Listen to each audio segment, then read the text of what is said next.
Я вновь напоминаю, что глава Ингушетии принимает участие в пленарной сессии презентации «Пространство будущего» – Северокавказский макрорегион, которая проходит сегодня в Москве на международной выставке «Форуме Россия» под председательством вице-премьера Александра Новака.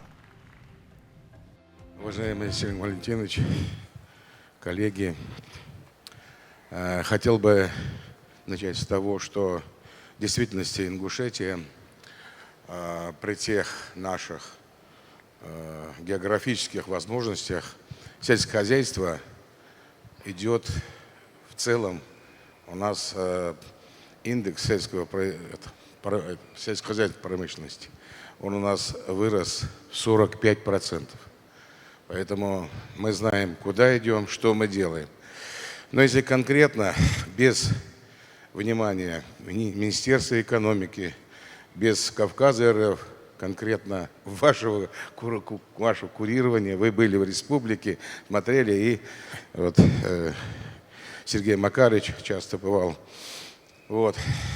В честь того, что если брать сегодня, у нас есть в действительности первая очередь и вторая очередь у нас АПК «Сунжа», да, которое сегодня там до 5000 тонн, оно будет у нас до 20 тысяч тонн, а совместно, как руководитель докладывает,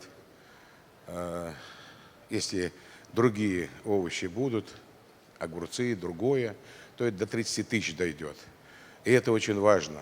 Но вот без помощи Кавказ РФ, который сегодня серьезно занимается без Минэкономики, естественно, Министерство финансов, это получится, в таком объеме не получалось бы.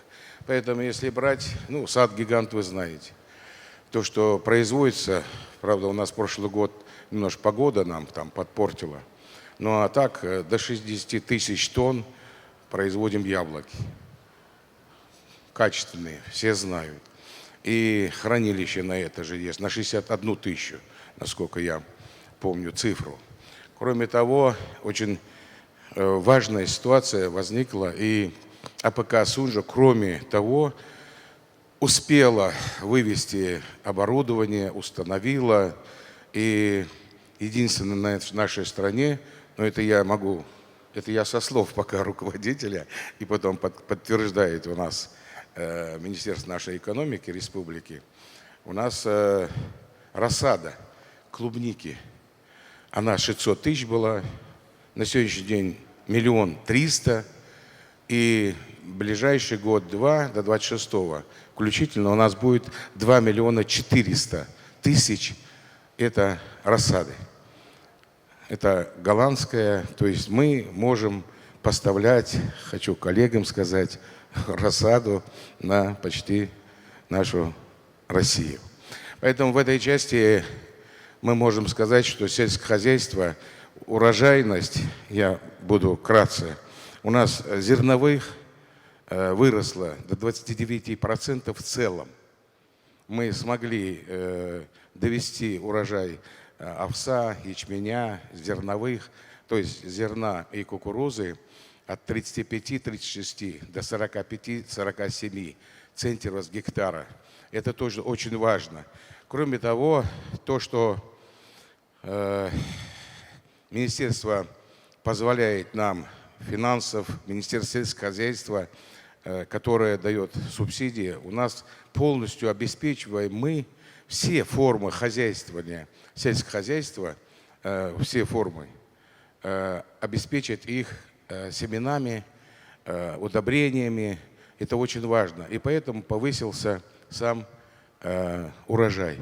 Поэтому для нас сегодня очень важен, потому что у нас в действительности региональный продукт 13% это сельское хозяйство. И у нас заняты в этой отрасли очень много. И, естественно, необходимость отсутствия специалистов сельского хозяйства, имеется агрономов, вот пришли к такому выводу, когда развивается сельское хозяйство, включаются новые объекты, технологов, отсутствие технологов во всех отраслях. Но сельское хозяйство конкретно Поэтому мы можем сказать сегодня задачу, которую президент ставил, безопасность продовольственную, на том объеме, который республика может делать, мы ее увеличили в разы. В разы увеличили и будем дальше продвигаться в этом направлении. Та поддержка, которая сегодня есть, сегодня я разговаривал с Кавказ РФ руководством, у нас там ситуация возникает, что очень помогли нам сейчас с южной у нас глубокой переработки индейка, производства, да, там до 5000 тонн. Мы хотим поднять до 10-15 тысяч тонн. А для этого необходимо было развить еще некоторые объекты, которые бы увеличили численность. Вот. Поэтому добро дано, сейчас прорабатывается, как мне сказали, и помощь нам будет оказана в этом плане. Выделятся средства и деньгами мы будем обеспечены, чтобы продолжить вот эту линию свою. Поэтому если сегодня отсутствие, в силу того, что цена на корма для индейки очень выросла, то есть там, грубо говоря, на 2 раза, 3 раза даже. Поэтому нам необходимо еще, мы сейчас прорабатывать будем с Кавказ РФ, помощь, чтобы нам построить перерабатывающий свой комбикорм для этой птицы. В целом хочу сказать, что те задачи, которые поставлены, мы в силах их решать и будем, я думаю, ну не говорю первыми, но потому что Ставрополью не поспоришь. Надо стремиться быть первыми всегда. Ну, будем стремиться. Вот, Спасибо большое. Спасибо. Это ваш красивейшая Ингушетия, и огромные темпы развития, и перспективы большие. Поэтому, я думаю, все будет, как было сказано главой республики.